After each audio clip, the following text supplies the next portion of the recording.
墨西哥10年前有43个学生去参加示威，说规定拢失踪，到大拢还未找到人。拜三就有一群民众驶卡车去弄总统府，想要讨公道。抗议民众伫拜三驶头体内白色公务车倒退路，直直向总统府入口冲过去，最后把7400年的闸门弄破去。迄阵墨西哥总统阿布拉多当咧府内召开记者会，警方赶紧用催泪假树赶走要撞入去的民人，事件则无扩大。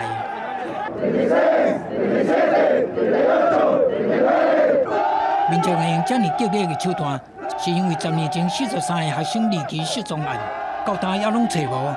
因手提学生囡仔相片，伫现场示威，要求当局定性调查。Exigimos respuesta hacia los padres de familia, porque lo único que estamos pidiendo es que se retomen las líneas de investigación, que se continúen haciendo los esfuerzos institucionales para saber qué pasó con nuestros 43 compañeros. 这43个学生伫2014年按南部坐马术，要去墨西哥市参加示威活动的半路，被绑票。调查指出讲，案件牵涉贩毒集团勾结贪污的警察。2022年，政府成立真相委员会，把案件定位是国家的犯罪，认为军方嘛有责任。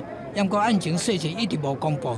当地开记者会，阿布拉多承诺讲会继续进行调查。公视新闻詹慧敏编译。